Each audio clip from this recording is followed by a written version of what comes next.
నారీమణులారా, శ్రీయుతులు Sasibhushanam guarantee తెలియని వాళ్ళు ఈ ఊళ్ళోనే కాదు, ఆంధ్రదేశంలోనే లేరు. అయినా ఈ సందర్భంలో వారి యొక్క ప్రజాసేవను మనం మరొక్కసారి మననం చేసుకోక తప్పదు. పేదరికలో వారికి ఉన్న ఆదరాభిమానాలకు చిహ్నంగా అన్ని సదుపాయాలతోనూ ఈ ఊళ్ళోనే ఒక ధర్మాసుపత్రిని స్థాపించారు. పేద బాల బాలికలకు ఒక ఉన్నత పాఠశాలను కూడా కట్టించారు.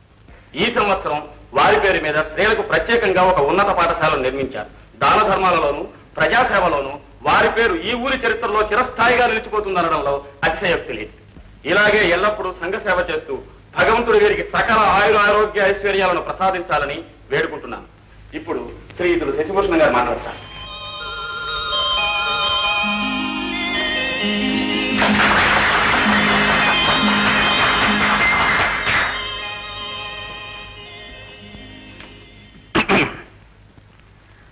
అధ్యక్షులు జిల్లా కలెక్టర్ రాజశేఖరం ఐఏఎస్ గారికి, సభాసదులకు నా నమస్కారాలు. ఈ పాంచాలి శబదం ముఖ్య నాటికను చాలా ముచ్చటగా ప్రదర్శించారు. ఆడది అబల ఆటబొమ్మ అని అనుకునే మగవాళ్లకు చక్కని గుణపాఠం. ఈ నాటికను ఇంత బాగా ప్రదర్శించిన కుమారి సుమతికి, వారి బృందానికి నా హృదయపూర్వక అభినందనలు. పోతే కలెక్టర్ గారు నన్ను గురించి చాలా గొప్పగా చెప్పారు. నేనంత గొప్పవాడిని ఏం కాదు, గొప్ప పనులు ఏం చేయలేదు, నేను సర్వసామాన్యుణ్ణి. కాకుంటే నా జీవితంలో ఒకటే లక్ష్యం, దేశంలో ఉన్నవాడు లేనివాడన్న తేడా పోవాలి, ఆకలి కనిపించకూడదు, అంతా సుభిక్షంగా ఉండాలి. అందుకోసం నా యావదాస్తిని ఇవ్వడానికి నేను సిద్ధంగా ఉన్నాను. మరొక్కసారి మీ అందరికీ నమస్కరించి సెలవు తీసుకున్నాను. కానయ్య, నీ కూతురు ఇంత చక్కగా పాడుతుందని నాకు తెలియదు. అంతా తమ ఆశీర్వాదేనండి అయ్యగారు. చాలా అదృష్టవంతురాలు. ముఖంలో లక్ష్మీ కళ, కంఠంలో సరస్వతి కటాక్షం ఉట్టి పడుతున్నాయి. ఏమ్మా సుమతి, బిఏగా చదువుతున్నావు? అవునండి. పరీక్షలు ఎప్పుడమ్మా? వచ్చే నెలలో. రేపు మెడ్రాస్ పెడుతున్నానండి. చూడమ్మా, బాగా కష్టపడి చదివి మంచి పేరు తెచ్చుకుని మీ నాన్న నీ మీద పెట్టుకున్న ఆశలన్నీ నువ్వే నెరవేర్చాలమ్మా. నీకు చాలా మంచి భవిష్యత్తు. అంతా మీ ఆశీర్వాదమేనండి. ధాన్యం అమ్మిన బాబుతో 57,300 చిల్లరయ్యా. మామిడి తోట మీద వచ్చిన మొత్తం 12,000. సరే, ఈ డబ్బు వేరే దాచిపెట్టు, ధర్మ కార్యాలకు ఉపయోగిద్దాం. మీ అమ్మాయి బాగా చదువుకుంటుందే? బాగానే చదువుతుందయ్యా. కానీ ఏమిటో చెప్పు. ఏం లేదయ్యా. నువ్వు చెబుతావా, నువ్వు చెప్పమంటావా? సుమతికి పరీక్ష ఫీజు కట్టడానికి కొంచెం డబ్బు కావాలి, అంతేగా? అయ్యా, ఈ విషయం తమకు. మనసుకు ముఖం అద్దం అన్నారు పెద్దలు. చూడు రామయ్య, ఎంత సంపాదించినా పోయేటప్పుడు పూచిక పుల్ల కూడా వెంబడి రాదు. ఈ నగ్న సత్యాన్ని తెలుసుకోలేక వెర్రి వ్యామోహంలో పడి చివరిదాకా డబ్బు డబ్బు అంటూ తాపత్రయపడతారు. నేను అది తెలుసుకున్నాను గనకే నా చేతనైనంత వరకు నలుగురికి సహాయం చేస్తూ ఉంటాను. నీకెంత కావాలో చెప్పు. 200 ఉంటే చాలయ్యా.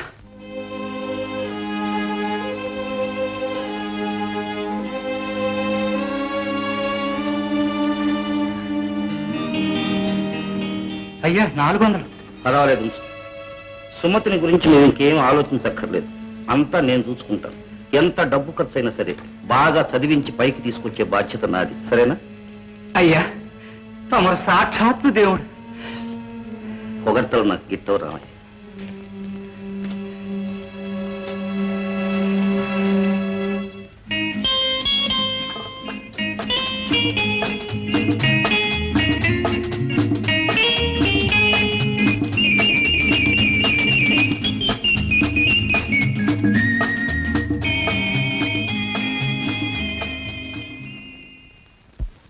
ధర్మ సంస్థాపనార్థాయ సంభవామి యుగే. నమస్కారం అయ్యా. కృష్ణార్పణ. రామయ్య, నన్ను రమ్మని తమరు కబురు చేశారట. చెబుతాను, కూర్చో. అయ్యా, తమ ఎదుట. పర్వాలేదు. నీలాంటి విశ్వాసపాత్రులైన పనివాళ్ళు ఉన్నప్పుడే మేము బాగుండేది. మన మధ్య ఆ తేడాలు పనికిరావు నాయన. కూర్చో, ముందు కూర్చో, చెబుతాను. పాప దగ్గర నుంచి ఉత్తరాలు వస్తున్నాయా? పరీక్షలు బాగా రాసిందే?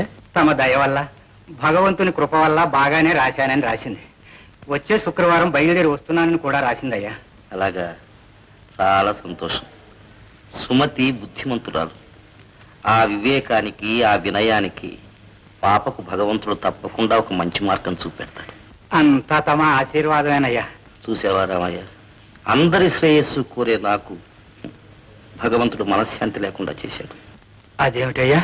ఎన్ని భోగభాగ్యాలున్నా గుణవంతురాలైన భార్య లేకపోతే జీవితం ఎంత నరకప్రాయం అవుతుందో స్వానుభవంలో తెలుసుకున్నాను రామయ్య.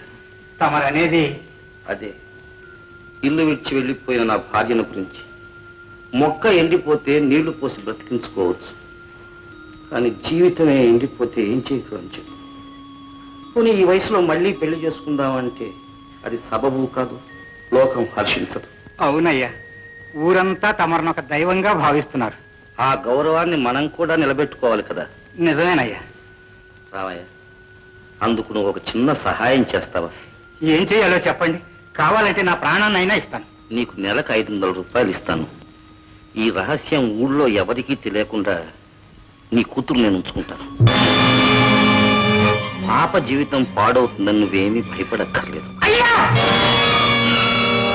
ఒకవేళ అలాంటి ప్రమాదం ఏదైనా జరిగితే గుట్టు చప్పుడు కాకుండా నేనే ఒక మంచి కుర్రవాడిని చూచి 10 మంది ఎదురుగా లక్షణంగా పెళ్లి చేస్తాను.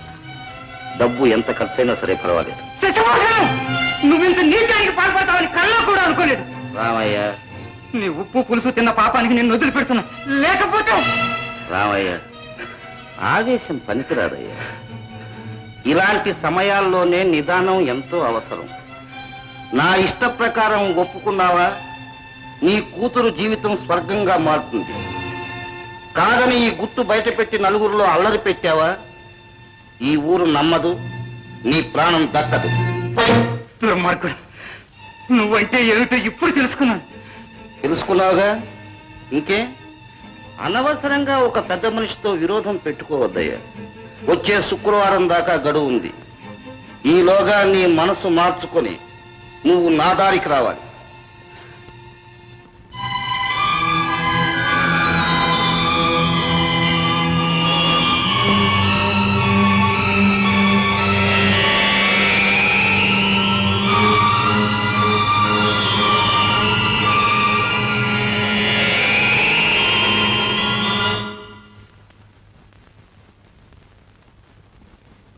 నానా, నానా, నానా, నానా.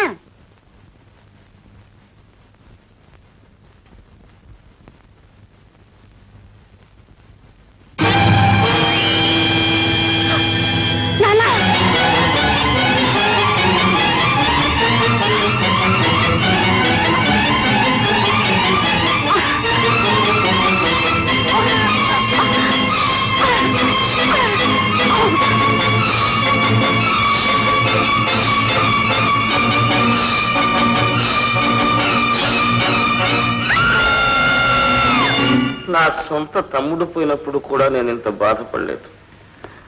మంచితనానికి, విశ్వాసానికి మారుపేరైన రామయ్యను తలుచుకుంటూ ఉంటే నా గుండె చెరువైపోతుంది.